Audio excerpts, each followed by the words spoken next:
Bismillahirrahmanirrahim. Alhamdulillahirrabbilalamin. Wassalatu wassalamu ala asyrafil anbiya al-mursalin wa ala alihi wa sahbihi ajma'in. Rabbi shrah li sadri wa yassir li amri wahlul 'uqdatam min lisani yafqahu qawli. Alhamdulillah, bersyukur kita kehadrat Allah Subhanahu Wa Taala kerana di pagi Jumaat yang berbahagia ini kita dapat bersama-sama dalam pengajaran dan pembelajaran di rumah dalam mata pelajaran Pendidikan Islam tahun 4. Apa khabar anak-adik didik semua? Ustaz harap anak-adik didik semua berada dalam keadaan sihat sejahtera. Dah sarapan ke belum? Kalau dah bersarapan, Ustaz ni ucapkan tahniah. Kepada yang belum, selepas ini kita boleh sarapan bersama-sama, insya-Allah. Sebelum kita meneruskan pelajaran, marilah sama-sama kita menadah tangan dan mengaminkan doa. Kita baca doa belajar bersama-sama. Bismillahirrahmanirrahim. Alhamdulillahirrabbilalamin. Wassalatu wassalamu ala asyrafil anbiya al-mursalin wa ala alihi wa sahbihi ajma'in. Allahumma aftah alaina hikmataka wansyur alaina min khazaini rahmatika ya arhamar rahimin. Walhamdulillahi rabbil alamin. Amin, amin, amin. Moga-moga apa yang doa yang kita baca tadi, kita dibukakan hati dan dilapangkan dada untuk kita menerima ilmu pada pagi ini. Mudah-mudahan apa yang kita buat pada pagi ini mendapat keberkatan daripadanya, insya-Allah. Okey, seterusnya di sini Ustaz ni memaparkan gambar buku teks Pendidikan Islam. Hari ini kita ni Ustaz akan mengajar berpandukan buku teks Pendidikan Islam tahun 4. Kepada sesiapa yang belum pergi ambil, sila pergi ambil sekarang supaya apabila kita belajar nanti memudah kamu untuk memahami apa yang Ustaz ajar. Okey, Ustaz rasa ni mesti kamu tak sabar-sabar dah nak belajar kan? Kalau di sekolah mesti kamu kata ni, Ustaz bila kita nak belajar? Ustaz bila kita nak belajar? Ustaz bila kita nak belajar? Okey, hari ini kita akan belajar dalam bidang ibadah. Tajuk dia unit 1, Mari Bersuci. Kamu buka muka surat 114, buku teks Pendidikan Islam. Kamu boleh tengok gambar di skrin kamu ni. Kamu tengok suasana di mana tu? Di kampung kan? Okey. Rasa-rasa kamu ada yang boleh baca tak? Ada yang kamu boleh baca tak? Siapa yang boleh baca angkat tangan? Alhamdulillah ada ramai juga yang boleh membaca. Siapa yang tak pandai baca, angkat tangan, jangan malu-malu. Ada juga yang tak boleh baca kan. Jangan risau. Bukannya Ustaz ni nak marah kamu. Kan? Nak macam mana kan? Kita ni tulisan Jawi ni. Jarang-jarang kita baca tulisan Jawi kan. Okey. Lepas ini, Ustaz akan tayangkan untuk memberi kefahaman kepada kamu semua tentang tajuk ini. Tajuk dia, Mari Bersuci. Kalau kamu tengok ni gambar ni pun ni setakat baca buku teks. Memang payah untuk kita faham. Okey, nanti Ustaz akan terangkan satu persatu. Okey, tadi kita dah tengok gambar di dalam buku teks. Sekarang ni tibalah masanya untuk Ustaz terang satu persatu tentang apa tajuk yang akan dihuraikan dalam Mari Bersuci ni kan. Okey, apabila kita berbicara tentang ni, Mari Bersuci, mestilah kita ni diri kita kena bersih kan. Okey, maknanya kita bersih daripada apa kan? Mestilah sesuatu benda yang kotor. Yang dipanggil najis kan. Okey, kita tengok gambar ni kan. Okey, tajuk dia najis kan. Okey, dia kata najis itu sesuatu benda yang kotor dan menyebabkan sesuatu ibadat tidak sah. Kan? Sesuatu ibadat tu menjadi tidak sah kan. Dilakukan seperti solat, tawaf dan seumpamanya. Okey, apabila berbicara tentang ni, kita ulang balik kan. Najis itu ialah sesuatu benda yang kotor yang menyebabkan sesuatu ibadat tidak sah dilakukan seperti solat, tawaf dan seumpamanya. Okey, apabila kita tengok kan, kita tengok gambar dulu. Okey, kita tengok yang pertama ialah solat. Okey, yang kedua, ini gambar di Masjidil Haram. Buat apa orang kat ni Masjidil Haram ni? Orang tengah tawaf. Tawaf tu maknanya kita mengelilingi Kaabah. Okey, gambar yang ketiga. Gambar ketiga ialah seorang kanak-kanak tengah mencium Al-Quran. Maknanya dia telah membaca Al-Quran. Okey, ketiga-tiga ibadat ini, jika terdapat pada dirinya najis, maknanya apa benda dia buat tu tidak sah. Kan? Tidak sah tu maknanya sia-sia saja. Tidak sah maknanya kena buat sekali lagi kan. Mana sia-sia je sebelum ni dia buat ibadat. Terpaksa dia melakukan ibadat tu sekali lagi kan. Itu dinamakan, dimaksudkan, yang ditakrifkan dengan najis. Okey, boleh faham tu? Kan? Apabila kita ni ibadat, suatu ibadat tu tidak sah apabila pada badan kita terdapat najis. Kan?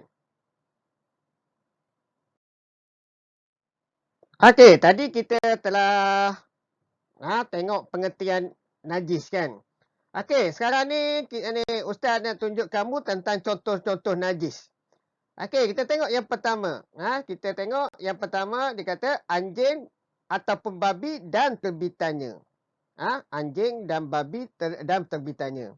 Minta maaf di sini kalau dalam pembelajaran boleh sebut babi kan, ataupun kata bab 1 kan. Tapi kalau misalnya ni di luar, kamu nak mengata korang apa, babi apa tu, tak boleh. Sebabnya kalau dalam pelajaran boleh. Okey, apabila berbicara tentang anjing dan babi dan terbitannya itu maknanya yang lahir daripada kedua-duanya. Tiba-tiba anjing. Anjing tu dia tiba-tiba melahirkan tikus. Maknanya itu adalah najis. Walaupun kita tengok ni tikus tu bukannya binatang biasa, tapi itu merupakan najis. Okey, yang kedua. Yang kedua ialah makan halal dicemari dan bahan haram. Makan halal yang kita makan hari-harian. Dia juga menjadi najis sebabnya dicemari ataupun di dalamnya ada terdapat benda-benda haram. Contohnya ada daging babi. Kan? Itu dinamakan najis juga. Okey, yang ketiga. Dia kata cecair atau objek keluar dari rongga manusia ataupun haiwan. Apa benda cecair dan objek tu? Contohnya seperti air kencing, darah, muntah, nanah, uri dan tahi kan. Itu merupakan, kita dah tahu dah. Kan? Bahawa itu merupakan najis. Kan? Okey, yang keempat. Yang keempat ialah bangkai haiwan ataupun haiwan halal yang tidak disembelih. Bangkai. Contohnya lembu. Lembu apabila dilanggar oleh sesuatu kenderaan. Kan? Tiba-tiba terbalik dia. Tak lama lepas tu mati. Lembu itu sudah jadi bangkai. Maknanya bangkai sebabnya dia tidak disembelih. Okey, yang kedua dia kata haiwan halal yang tidak disembelih. Haiwan halal yang tidak sembelih ni contohnya macam ayam. Kita ada ayam, kita ketuk ayam tu dengan batu. Apabila ketuk dengan batu, lepas tu ayam tu mati. Maknanya itu haiwan halal tapi tidak disembelih. Patutnya dikena sembelih mengikut cara-cara Islam kan, hukum Islam. Seperti ni memakai pisau yang tajam. Biar lepas tu melepaskan ayam tu ni kena ada syarat-syarat dia kan. Okey, yang kelima. Yang kelima ialah makan halal bersentuhan dengan bahan haram. Apabila makanan halal kita bersentuhan dengan bahan haram. Contohnya kita letakkan makanan yang halal dan sebelah dia ada daging babi. Kan? Maknanya tak boleh. Itu merupakan najis. Okey, yang keenam. Arak ataupun minuman ataupun makanan yang dicampur dengan arak. Kita tahu arak tu merupakan benda yang haram. Haram itu ialah najis kan. Okey, minuman atau makanan yang dicampur arak. Contohnya ada makanan dicampur dengan arak. Arak ni, kalau misalnya arak ni maknanya ni mempunyai kandungan alkohol yang tinggi kan. Yang boleh menyebabkan seseorang itu mabuk. Memabukkan seseorang kan. Maknanya itu adalah najis. Okey, kita pergi kepada yang terperinci lagi contoh-contoh najis. Okey, yang pertama ialah muntah. Muntah ni merupakan najis kan. Okey, yang kedua ialah bangkai ayam.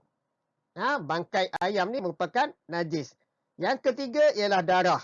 Darah tu pun merupakan najis.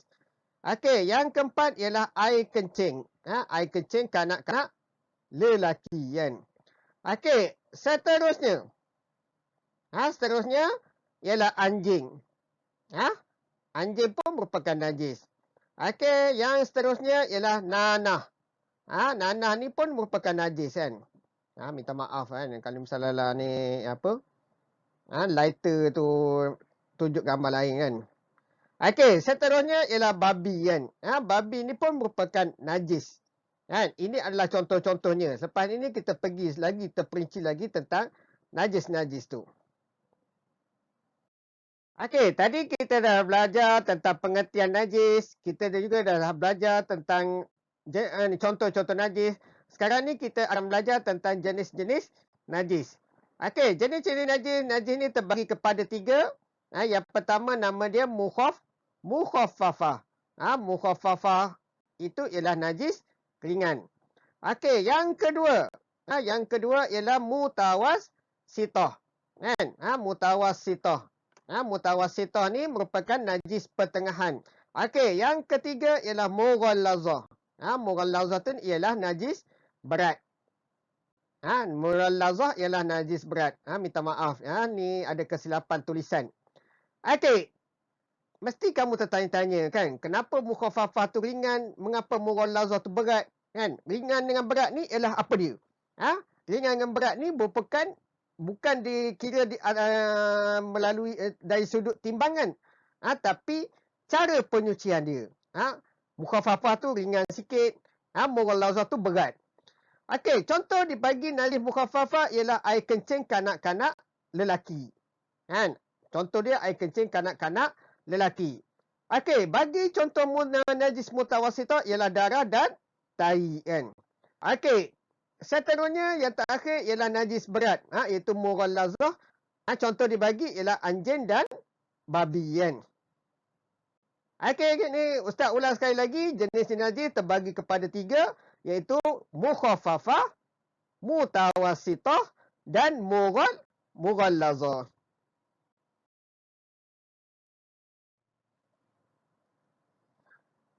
Okey, seterusnya kita akan pergi kepada terperinci, lebih terperinci lagi. Tadi kita dah belajar tentang jenis-jenis najis terbagi kepada 3, iaitu mukhaffafah, mutawassithah dan mughallazah. Okey, sekarang ni Ustaz nak pergi lagi terperinci lagi tentang najis-najis tersebut. Okey, yang pertama kita pergi kepada najis mukhaffafah. Okey. Ni kita pergi kepada pengertian dulu. Ustaz ni suka bagi potong sikit-sikit supaya kamu ni mudah faham kan. Okey, yang pertama namanya ialah mestilah itu ni najis mukhaffafah tu ialah air kencing. Bukannya air besar. Yang pertama mestilah air kencing. Okey, yang kedua, mestilah dia tu kanak-kanak lelaki. Ini pun ada silap tulisan kan. Lam alif kaf ya kan. Kanak-kanak lelaki. Bukannya kanak-kanak perempuan. Okey, yang ketiga. Yang berumur. Yang berumur berapa? 2 tahun ke bawah. 2 tahun ke bawah tu maknanya 2 tahun sehingga baru lahir kan. Daripada baru lahir sehinggalah umur 2 tahun. Kan? Kalau 2 tahun ke atas tu 2, 3, 4, 5, 6 tu itu tidak dinamakan najis mukhaffafah.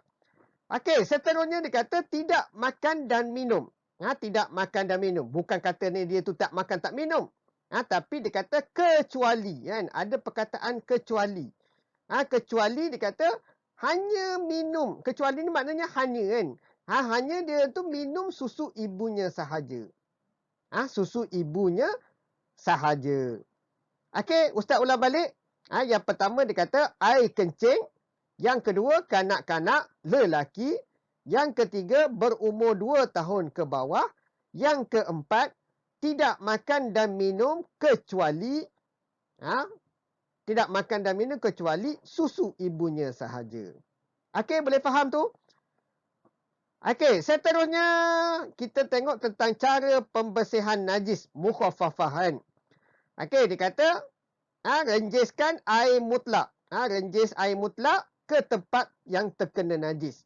Kita kena renjis. Renjis tu maknanya ambil dalam satu bekas tu, kita celup tangan kita, kita ambil air tu, bukan ambil ni macam tu. Ambil macam tu dan kita renjis. Kan? Tempat yang terkena najis kan. Kita renjis tempat yang terkena najis. Macam tu. Okey, seterusnya kita pergi kepada yang najis yang kedua, iaitu najis mutawassithah kan. Najis mutawassithah kan. Tadi kita dah tengok dah jadual tadi, pembahagian najis tu, jenis-jenis najis terbagi kepada 3 kan. Yang pertama mukhaffafah, yang kedua mutawassithah dan yang ketiga mughallazah. Kan? Okey, mutawassithah tu ialah najis pertengahan. Najis yang dikata, pengertian dia dikata najis selain najis mughallazah dan mukhaffafah. Selain daripada najis mughallazah dan mukhaffafah tu, itulah najis mutawassithah. Okey, yang pertama dia bagi sini najis kucing. Kan? Najis kucing. Yang kedua ni gambar apa tu? Orang tengah kencing kan. Dia boleh gelak-gelak lagi kan. Okey, yang ketiga ialah muntah. Kan? Okey, dia tulis sini contoh. Contoh dia macam yang pertama air kencing. Yang kedua tahi, yang ketiga ialah darah. Okey, kita pergi kepada cara membersihkan najis mutawassithah. Cara dia macam mana kan? Cara membersihkan najis mutawassithah. Okey, yang pertama dia kata hilangkan najis pada badan dan pakaian. Badan ataupun pakaian ataupun tempat. Tempat yang terkena najis tu kan. Hilangkan ni maknanya kita buang najis tu dulu. Buang najis pada badan. Kalau dia melekat di badan, kita kena buang pada badan. Kalau dia ada terdapat di pakaian, kita kena buang pada pakaian. Ataupun suatu tempat tu ada najis kan. Maknanya kita kena buang najis tu dulu. Okey, yang seterusnya basuh dengan air mutlak. Kita kena basuh dengan air mutlak sehingga hilang kesan. Hilang kesan ada 3. Kesan apa? Okey, yang pertama dia kata warna, yang kedua dia kata bau dan yang ketiga dia kata rasa kan. Okey. Yang ni ustaz nak ulas sikit kan. Dia kata basuh dengan air mutlak hingga hilang kesan warna, bau dan rasa.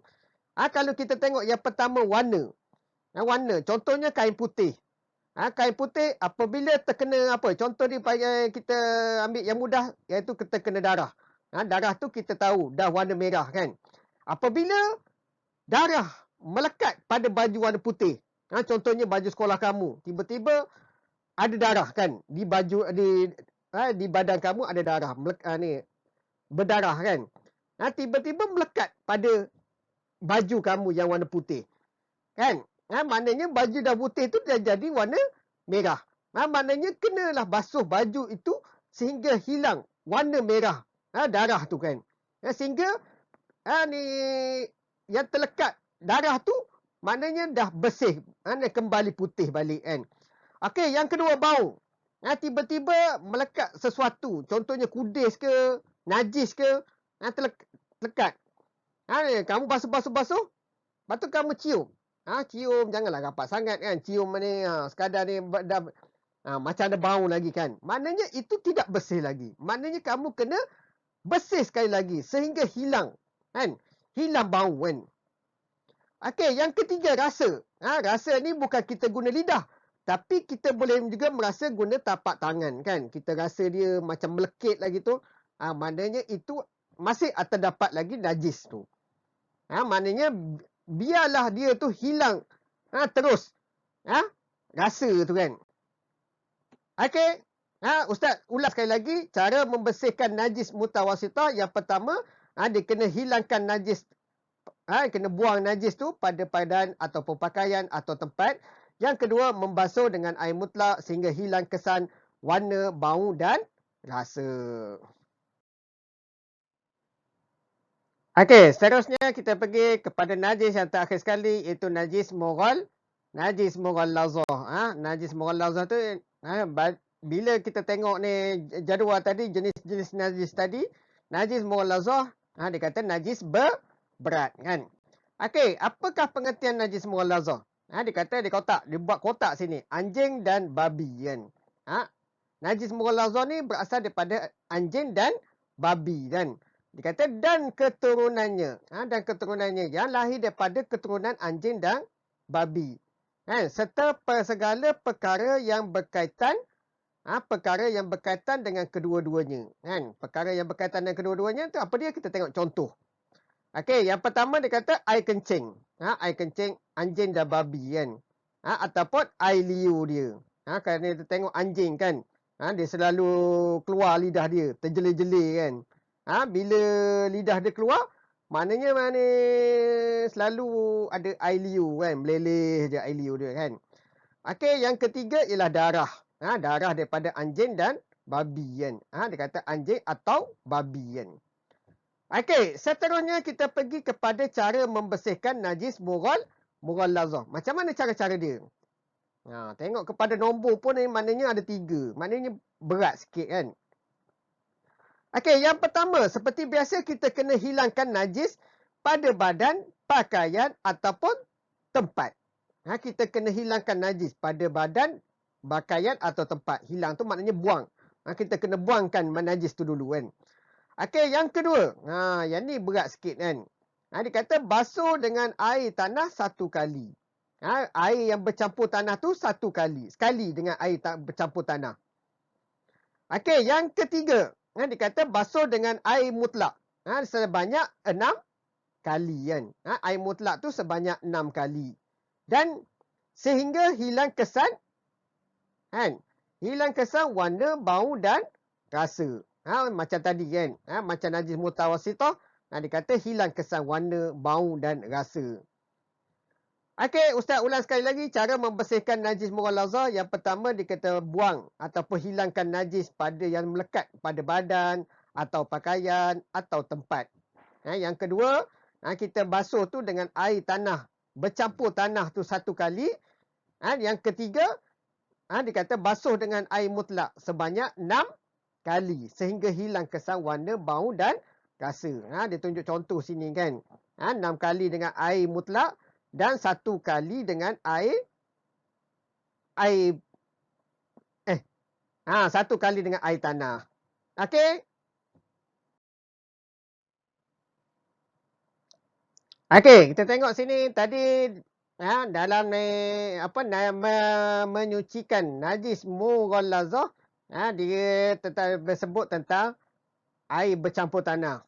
Di sini Ustaz nak highlightkan tentang perkara-perkara yang perlu diperhatikan kan. Apa benda ni?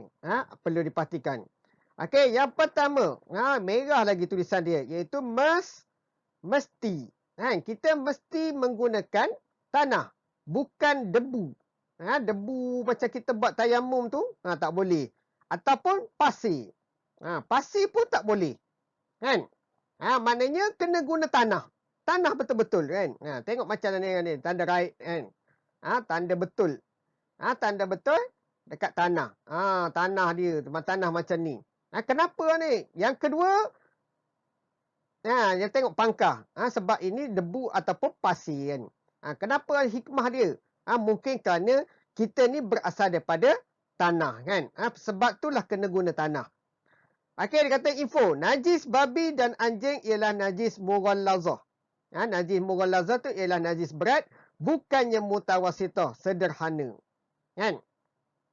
Okey, dia kata menyucikan dia, macam kita belajar tadi, menyucikan najis mughalladhah ini adalah menggunakan 1 kali air tanah, air yang bercampur dengan tanah, bukannya pasir, dan 6 kali air mutlak, iaitu air bersih. Maknanya kena guna tanah juga. Tak boleh kata ni, tak apalah ni tak ada tanah, kita guna debu. Tak boleh. Kan? Tak apalah kita guna pasir. Tak boleh juga. Maknanya mesti guna tanah. Okey, faham? Okey, kalau tak faham tu, boleh ulang balik video ni kan. Untuk kamu lebih faham lagi. Okey, alhamdulillah kita dah sampai di penghujung pembelajaran kita pada pagi ini. Iaitu kita dah belajar tentang ni tajuk dalam bidang ibadah iaitu mari bersuci. Maknanya kita kena untuk kita ni membuat ibadah tu supaya menjadi sah, maknanya kita kena bersuci daripada najis-najisnya.